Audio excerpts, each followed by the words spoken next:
So, Chris, welcome on the show once again. We're speaking, of course, right now during Wimbledon, a tournament where you've had your most success at. Tell me what the All England Club was like in the 70s and the 80s when you played compared to the last few years when you visited as a guest. Has there been any changes or has it stayed the same? Well, Wimbledon, as you know, is high on tradition. So essentially, walking in the gates there as recently as a couple of years ago and comparing it to the 80s, it's the same. It's the same feeling. You haven't got the commercialism of some of the other tournaments. A lot of the other tournaments, like you compare it to the US Open, where it's commercial advertising everywhere. At Wimbledon, you've got very little, if any. You've got the predominantly white clothing rule. You've got the etiquette in the crowds where it's typically English. And I loved playing at Wimbledon. I love watching Wimbledon. I just love walking in the gates. So essentially, the atmosphere has remained the same over the years. And I think that's one of the distinguishing characteristics of the place. I think it's fantastic. I mean, how does it feel to return to Wimbledon and to be part of the special Last Eight Club? And tell us, what is it like to watch Wimbledon in the Royal Box on centre court?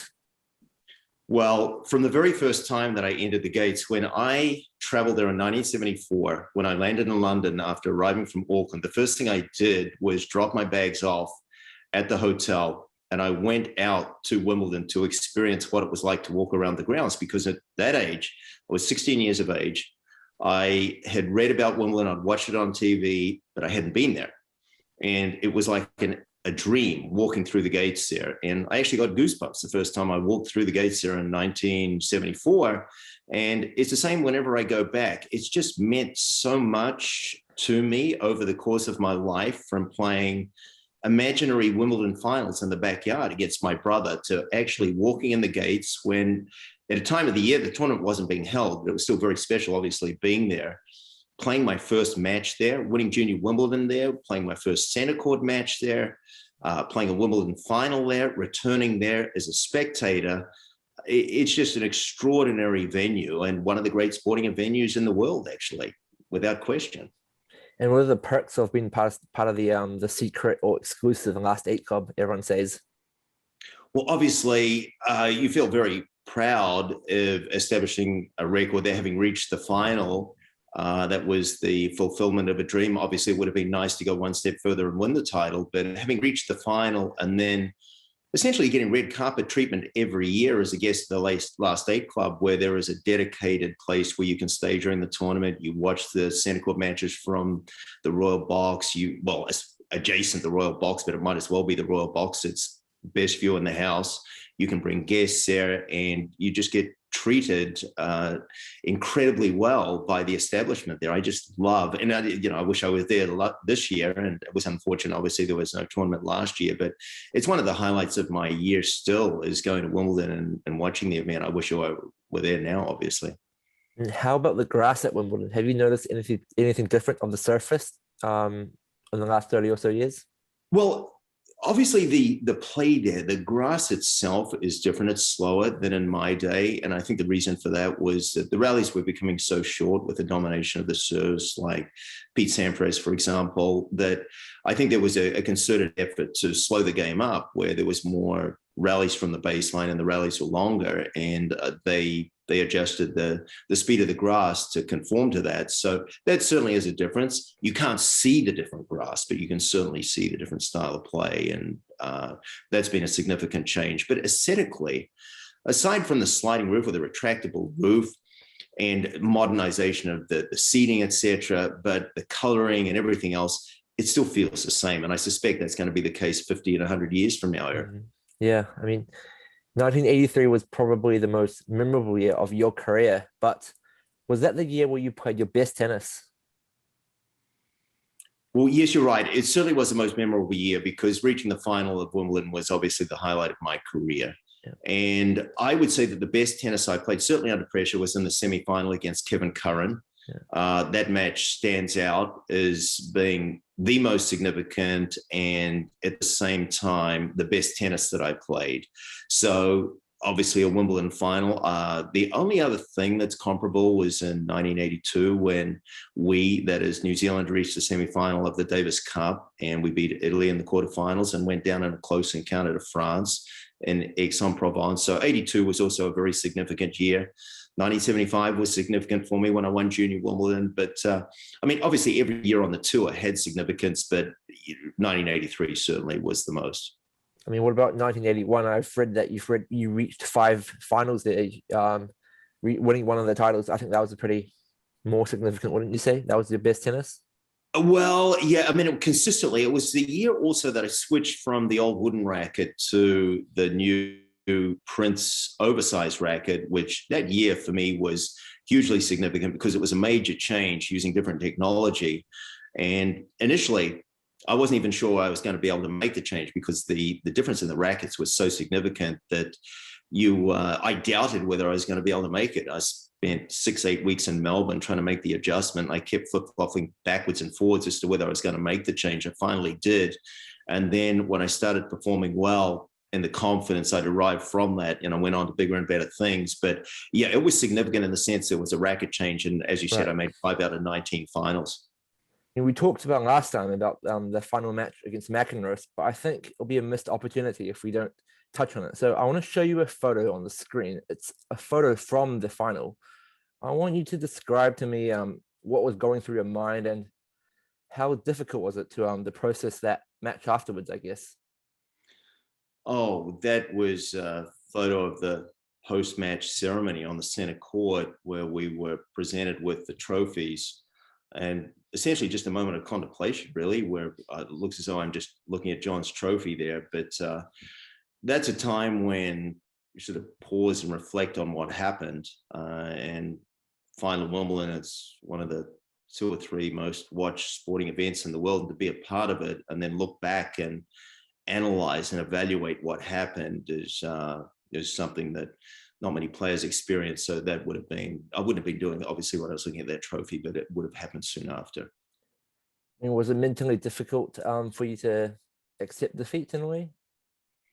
Interesting question. No, not difficult. At that stage of things, the final was my 7th match in the tournament. I'd won 6, and I beat Kevin Curran, and this is the most momentous match of my career to date. Had I beaten John, it would have been maybe the biggest upset in tennis history. So John was obviously the clear favorite to win. And when you analyze it sort of objectively and look back, the disappointment, yes, but I would say it was only skin deep in the sense that I knew that there was nothing more that I could have done. I couldn't have given any more effort to the tournament. I couldn't have given any more effort in preparation. So even though, yes, it's disappointing to lose, it always is. When you know that you did the absolute most you possibly could have done to achieve what would have been the pinnacle of the sport, disappointing skin deep, but underneath that, there's certainly a sense of satisfaction and pride that you achieved what you did. So had you gone out there and did silly things or behaved badly or didn't do justice to yourself, yeah, I think the disappointment would have been far greater. So I would answer that, Eric, by saying the disappointment was not major. It was skin deep. And underneath that, at my core, I felt tremendously proud at the achievement over those 2 weeks of Wimbledon. It was a culmination of basically a dream that I'd held since I was 6 years old, playing imaginary Wimbledon finals against imaginary opponents when 20 years later, I'm actually there playing the tournament itself. So tremendous pride and satisfaction. Besides reaching the Wimbledon final, winning Junior Wimbledon, and your coaching relationship with Tony Rich and Harry Hopman, which we talked about in our previous episode, tell me about other influences in your life that you count as perhaps major milestones or turning points. Well, you brought up Harry Hopman, and Mr. Hopman came into my life after I won Junior Wimbledon because in the final I beat Ricardo Icaza, who was from Ecuador, and he was a protege of Mr. Hopman. Mr. Hopman watched the match, and he was a tennis icon, a legend. Still, I think the winningest Davis Cup coach, or the winningest coach in Davis Cup history, and was just looked upon as a tennis demigod because he was responsible for the careers of people like Rod Laver and Tony Roach and John Newcombe and Roy Emerson and Lou Hode, Neil Fraser, you name it, in that golden era of Australian tennis. Mr. Hopman was the architect of it. And here he is after the match that I played. And he comes up and he introduces himself to me and asks me to go down and spend some time at his academy in Florida. That was life-changing because I couldn't get down there soon enough. We spoke about that before.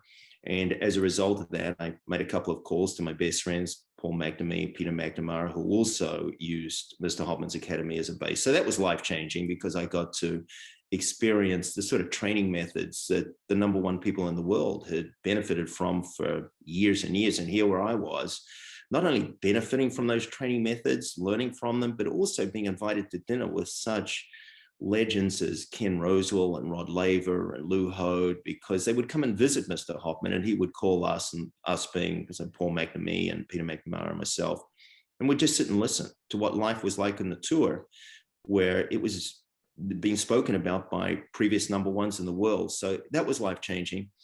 And excuse me, in 1981-82, Tony Roach joined the New Zealand Davis Cup team as a coach, and I got to know Tony very well and was coached by him in the years subsequent to that through to 84. And Tony himself was a student or a protege of Mr. Hoffman's.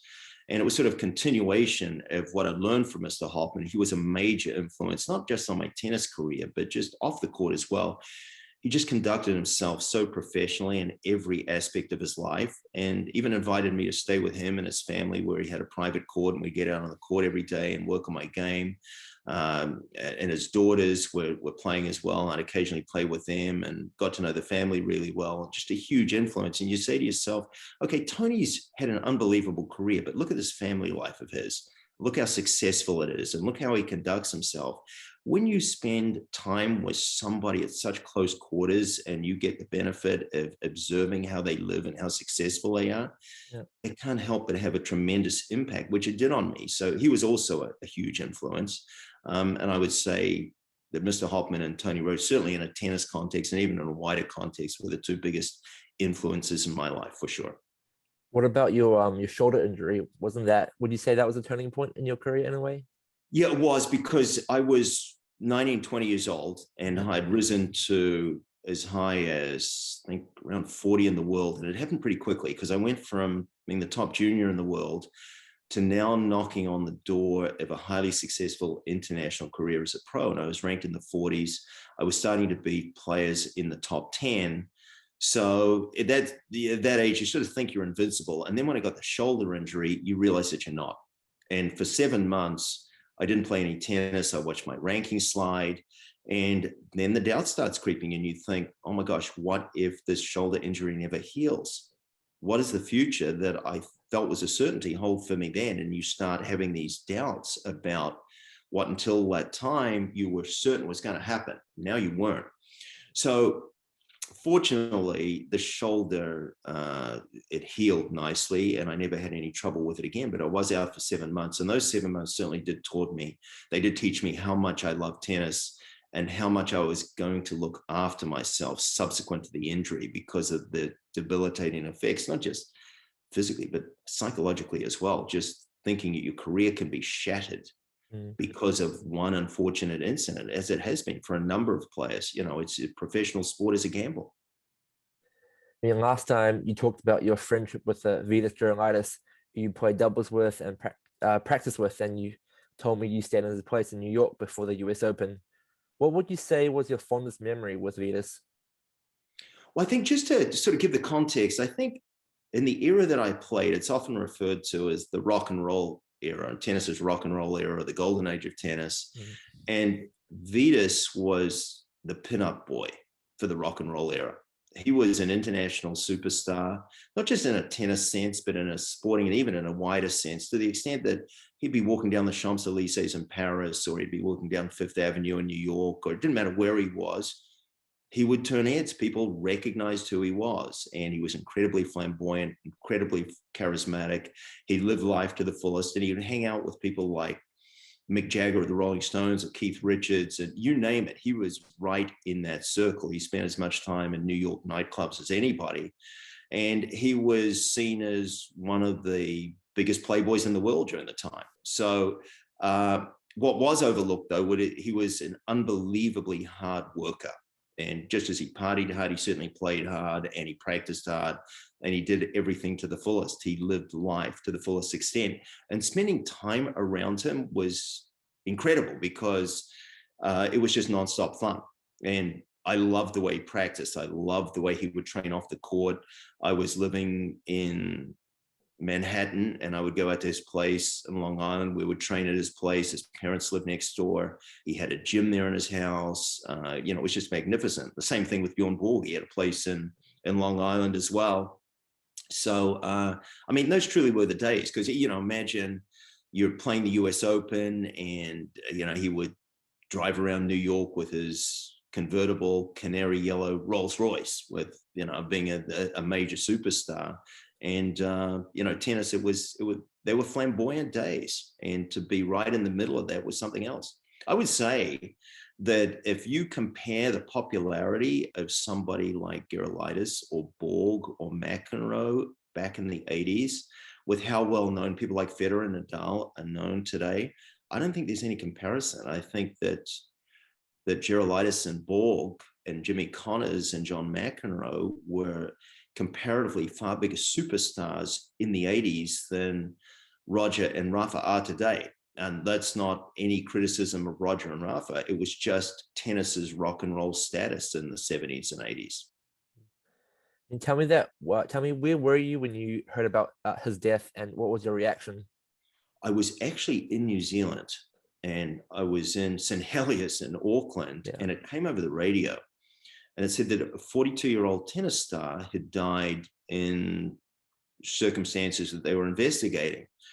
So, first of all, I didn't know who it was. And it was only a few minutes later that I found out it was Vitas Gerulaitis. And I thought, the worst, that it may have had something to do with a drug overdose or something that was self-inflicted. As it turned out, Vitas at that stage, he was completely clean. He was commentating for one of the major tennis channels in the US, and everything was going great in his life. What happened was he was at some sort of weekend get-together in Long Island at a friend's place, a mansion that I think had recently had new heating installed in the place. He had a nap in the afternoon. It was the middle of the day, and I believe it was the result of carbon monoxide poisoning due to a faultily installed new heating system. So it was just one of those tragedies that was just beyond belief, and how unlucky it was. And Vitas he was loved by so many people. He was incredibly popular, not just among his contemporaries, but even the Australians like Tony Roach and Fred Stolle. They loved being around him because he was so much fun. He was so articulate. He was so intelligent. He had a great sense of humor, incredibly generous. And it stopped the tennis world. And you just needed to look and see who the pallbearers were and who turned up at his funeral to see how popular it was. A who's who of the tennis world that turned up. And he's still missed today, for sure. Bjorn Borg once said about you, not only has he become New Zealand's best tennis player for so many years, but he has become one of my closest friends on the tennis circuit. And I feel our careers have a lot in common. Tell me, how did the friendship begin, and what do you think he means that you have a lot in common? Well, first of all, I first saw Bjorn play in 1974 when he visited New Zealand. He won the New Zealand Open at Stanley Street.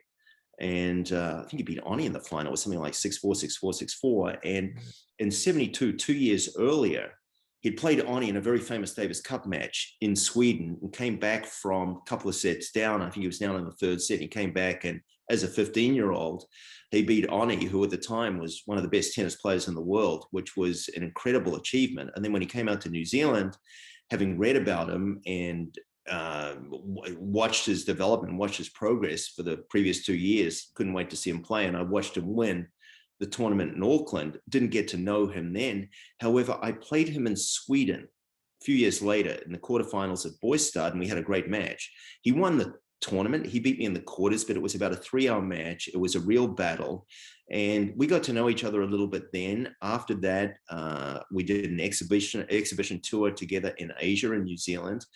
I spent a lot of time with him, and he was a very private person. He wrote the foreword to a book that I published in 83 that was co-written with Joseph Romanos, and Bjorn wrote the foreword to it. Very generous, very private, but I mentioned that when I was living in Manhattan and I would go out and train at his place, he had a court very close to the mansion that he had on Long Island. I got to know him. I'd spend the day at his place and go out there quite frequently. We got to know each other. And I think what we had in common, we shared an incredibly tough work ethic where he trained to the max. He was very physical in his approach to the game. And I think he respected that in me, because when we practiced together, you know, it was very physical. He had a resting pulse rate of, can you believe it, 35. I think mine was about 39. So, you know, that was something we shared. We loved training together. We didn't really have a similar game, but we certainly had a very physical game. And I think after he played me in Boy Star and played me in those exhibition series, I think there was a respect for my game. I think there was a respect for the athleticism. We got to know each other pretty well. And as a result, you know, we had a very similar approach to life. And I think that given that we formed a good friendship for sure. Is the friendship still ongoing to this day? Well, it would be if I saw him, but I haven't seen him for years. But Okay, I can guarantee you, if we ran into each other at Wimbledon, it would be as if it were yesterday. For example, I had a lot to do with Ivan Lendl. We do still keep in touch, and we see each other from time to time. And it really, Eric, it really is as if it were yesterday when we run into each other, which is the great thing about tennis, is you share a common love of something, and it unites you for life. So, you know, one of the great things about returning to Wimbledon, you see a lot of the ex-players there, and having spent a lot of your life sharing the same lifestyle as those players, playing against them, practicing them. It's great when you run into them again. I mean, tennis, it's a great sport. And besides Vitas, Bjorn, and Ivan Lendl, who you just talked about, who else were your friends with on tour? I was a very close friend with Paul McEnroe. I always got on well with the Australians. I loved their work ethic, and, you know, New Zealand and Australia share a very friendly rivalry. They were virtually the same age as me. So we saw each other a lot as juniors. We practiced together, once again, talking about work ethic. We shared the same work ethic. We had a huge respect for people like the golden era of Australian tennis, the Lavers and the Roaches and the Newcombs. We looked up to all of those guys, and we shared that sort of respect for the previous era of Australian tennis. And we had a similar approach to the game. So Paul and I spent a lot of time together, traveling together, and he came down to Hopman's.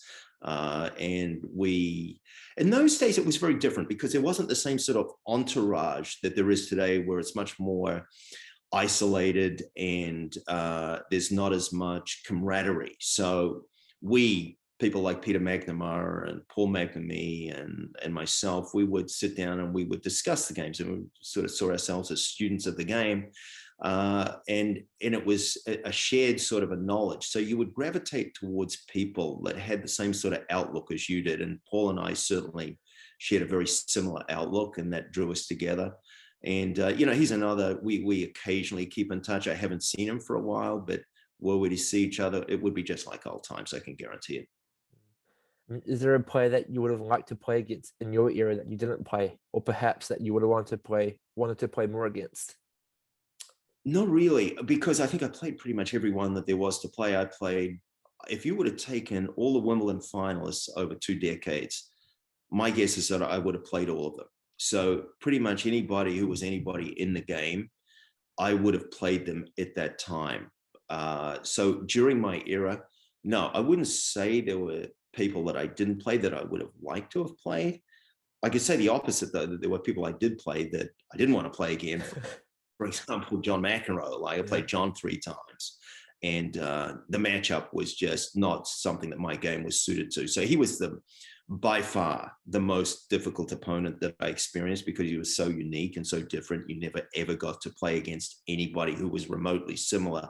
So John was somebody that, you know, I wouldn't say I relished playing. Of the 3 times I played him, the first time it was relatively competitive, but the second and the third time he was just too tough. You once said in the book that you mentioned about, and I quote, "When I became a touring player, I had to leave behind in Auckland all my friends and my family. Because I'm away for so much of the year, I seldom see the people who were my close friends back home. Not surprisingly, these friendships can fade. My closest friends tend to become the other players. But what happens when I do quit the tour?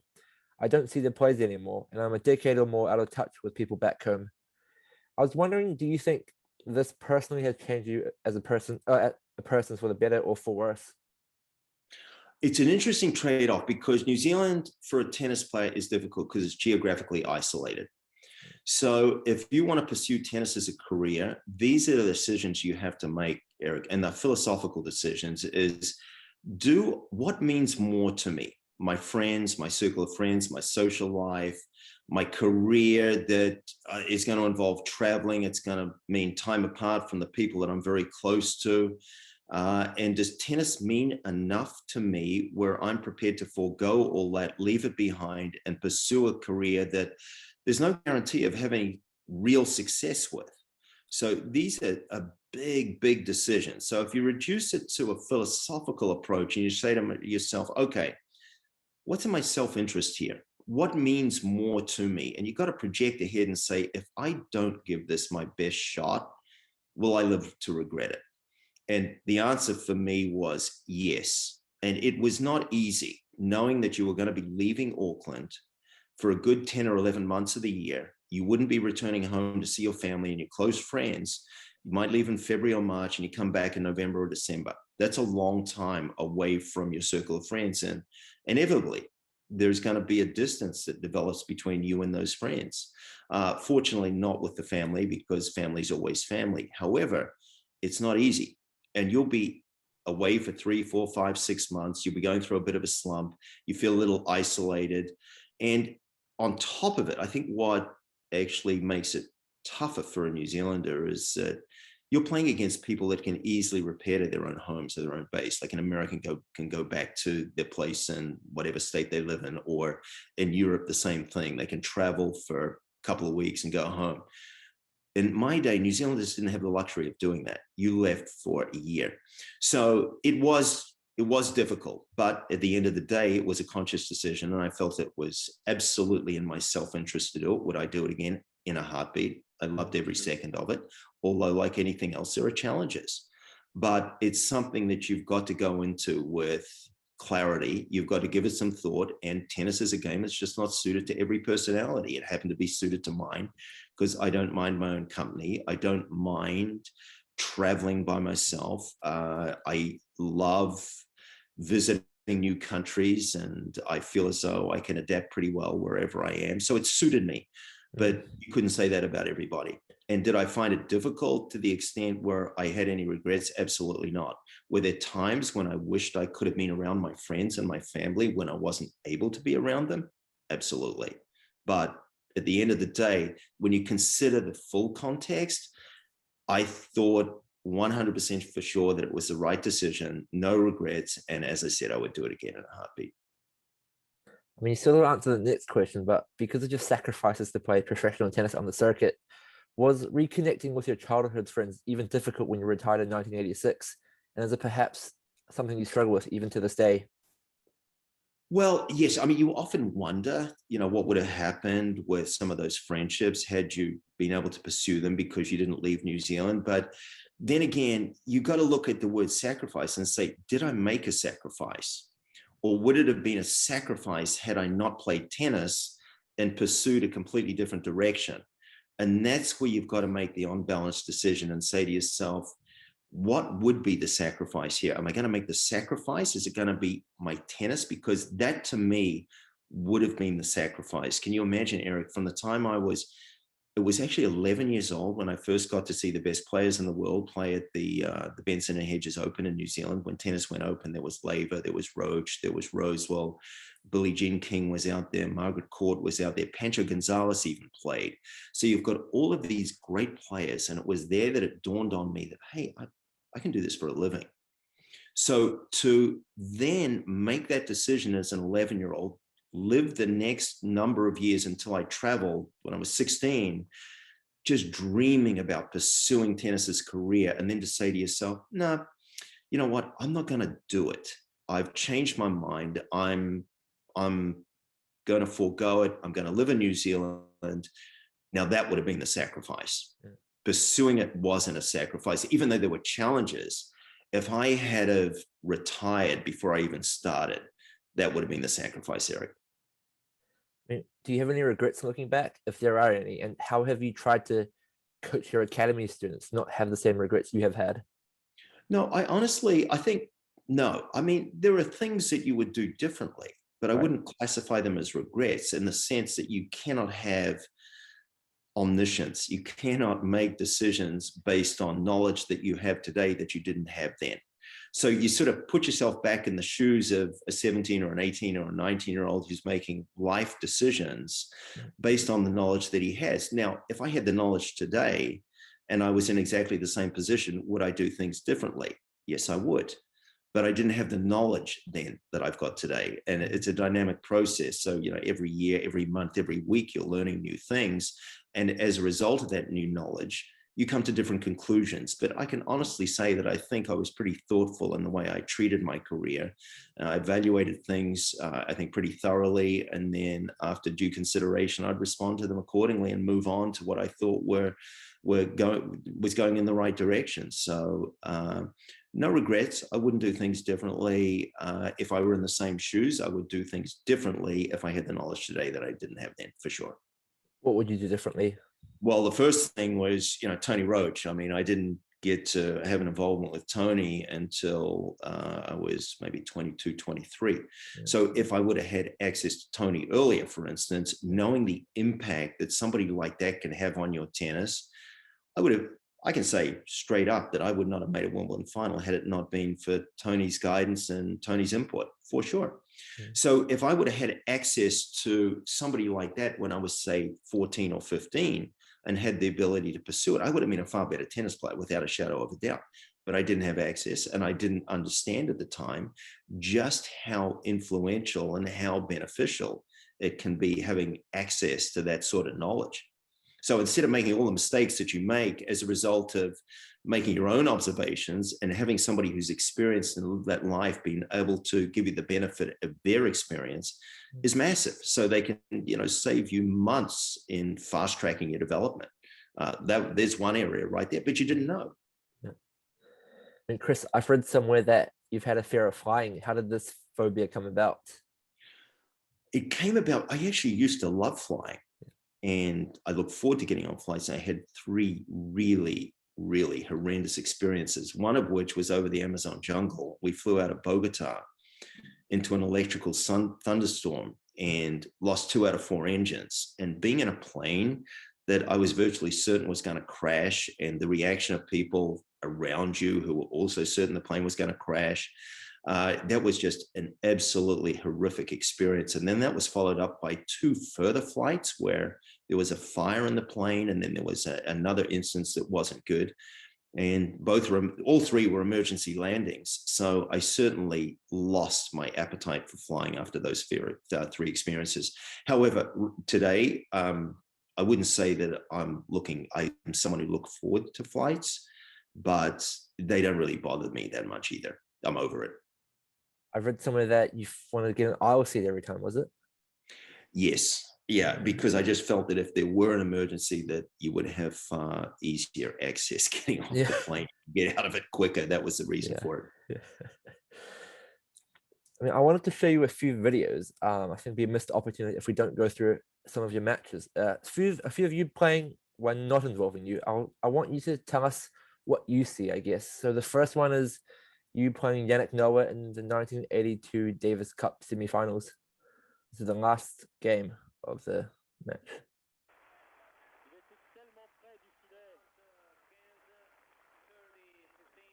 Do you remember these moments, these points? Yeah, I certainly remember the occasion because it was such a big occasion and indelibly imprinted on my mind. And once again, this is if it were almost like yesterday, Eric. It's incredible. What do you remember about Yannick's game, and do you think I'd played Yannick, and I'd watched his development from the time he was about 16 or 17 years old. I'd played him on clay when he was younger and beaten him. And I was actually surprised at just how much his game had developed. I was playing good tennis at this stage. I beat Tulane, the number 2 French guy, in the same Davis Cup tie, and was playing really, really well. So he was just too good. And you see serve volleying here on the clay, extraordinarily athletic, quick. And what he did was he was able to take advantage of my backhand. And it was funny. After the match, Tony Roach was there, and Tony said afterwards, I think he's going to win the French next year. And sure enough, he did. So he was playing the best clay court tennis in the world at that stage. So I was just surprised at how well he was playing, because I thought I had a legitimate shot at beating him. He was just too good. The second match, it's a match, obviously the Wimbledon final. It's the last game of the first set between you and McEnroe. You talked about there was something tough about McEnroe's game. What do you can you tell me what was specifically tough about specifically I couldn't read it. So one of my attributes was my speed around the court, but John completely negated it because I couldn't read his game. He had the ability to hold the ball a lot longer than anybody else, to the extent where you would think he was going one way and you'd make a move that way and he would hit it in the opposite direction. He did it time and time again. I couldn't read his play, and I had good anticipation. I read the signs well, but as I said before, because his game was so unique, it was like playing a guy from another planet. I just couldn't read him. I couldn't read his serve, and he negated my speed completely. So he would get me thinking one way and go the opposite. And in that sense, he was the only player, I think, that was able to do that on a consistent basis. Was his serve something that you struggled with, his forehand, backhand? Absolutely. Yeah, I mean, being a lefty, so he could get to my backhand relatively easy. And he had tremendous variety. It was hard to read his serve. He had a very, very unusual stance. Volleyed great. Before that particular match, I thought my only really legitimate chance to break him was getting it low at his feet, because he volleyed so well.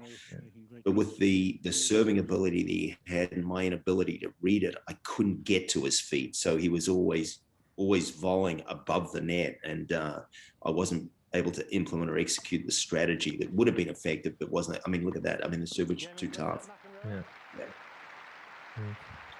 And, you know, evidence the next year, he played Jimmy in the final the next year and beat him game-wise even more comfortably than he beat me. I mean, in 83, 84, it was when he was at the very pinnacle of his game, and he lost very few matches in either of those 2 years. And particularly on grass, which was his best surface, he was the best player in the world from 83, 84. So as I said earlier, had I beaten him in the final, it would have been maybe one of the greatest or the greatest upsets in tennis history. So he was just too good. The third match I want you to go through is the Borg and McEnroe, the 1980 Wimbledon final. It's a classic one. Tell me what was tough about playing Bjorn Borg on maybe grass. I know you didn't play him on grass, but I guess if you played him on grass, what would be the toughest thing? I actually did play him in Christchurch in an exhibition match. Yeah. So I got to experience being at the other end of the court against him. Okay, so what was amazing about this match, this was the 1980 final, you said, right? Yeah. So in this final, Bjorn, they're in the fifth now, I see, yeah. So the 4-set tiebreaker, I think John won it 18-16. In the 4th set, Bjorn had 7 match points, I believe. Yeah. He loses in the breaker 18-16 in one of the most heartbreaking breakers in tennis history. And you asked me what was great about him. And then he comes back after not blowing them, you know, McEnroe's formidable opponent. He loses 7 match points in the 4th set, and then he comes back just as strong or stronger in the 5th and wins it. The mental strength to be able to do that against somebody of John's caliber is superhuman. The disappointment that one would feel after losing 7 match points in a 4th set to come back and do what he did is beyond belief. Like, take 77, for example. Can you remember that semi-final that he played against Gerulaitis? Was 8-6 in the 5th, and Bjorn was on the brink of defeat. He ended up winning it, and then he played Connors in the final that year. Once again, in the 4th set, I think he had a number of chances, and he didn't finish the match off. He was up 4-love in the 5th. Connors came back, I think, to 4-all in the 5th, and then Bjorn closed it out 6-4. If I were to point to one thing that made Bjorn the player he was, I would say it was his mental toughness. I mean, he obviously had other attributes as well, as passing shots, his speed around the court, but just so mentally tough. I mean, he just, similar to Nadal, a tennis warrior, where every point that you played against him was literally a war. He gave you nothing for free. You had to fight for everything over and over again, and especially on clay, like Nadal, he was pretty much invincible. And Chris, final thoughts looking ahead to Wimbledon. Who's been impressing you the most for the men's title, and who's your pick to win? I don't know. It's interesting because you've got this legacy that's at stake with the number of Grand Slam tournaments won with Federer and Nadal and Djokovic. So, I mean, at this stage of things, you'd have to say, what is it, 2019? You'd have to say Djokovic is the favorite, particularly after what he did at the French. But, it's fascinating how things are unfolding. For me, it's hard to go past Djokovic. I mean, look what he did in the semifinals and the finals. He's superhuman, the guy. So I think that he's after a legacy. I think he's determined to win the most number of Grand Slam titles. He's going to be hard to stop. Has he revolutionized men's tennis in many ways? I wouldn't say revolutionized. Every number one brings certain things to the game that the game has never seen before. The guy's really got no weaknesses. So, he's about as close as to tennis perfection that we've seen to date. So I wouldn't say he's revolutionized it, but he's come pretty close. I think when it comes to revolutionizing the game, I think Borg, given the style of play that he introduced to the game, I think he revolutionized it. I think to an extent, Connors did somewhat. Djokovic, his style of play is not as different as, say, Borg's was when he came into the game, but at the same time, you have to say, Djokovic is just, he's extraordinary what he's been able to do, as is Nadal, as is Federer. You got three guys that have ruled the tennis world for pretty much 3 generations now. That's unheard of. I mean, unbelievable. Chris, once again, it's been an absolute pleasure. Oh, pleasure's all mine, Eric. Thank you so much for inviting me on the show again, and congratulations on all the success that you've had with it and are having with it. And it's just an absolute pleasure to be part of the receiving end of such intelligent questions, and I've loved every second of it. Thank you.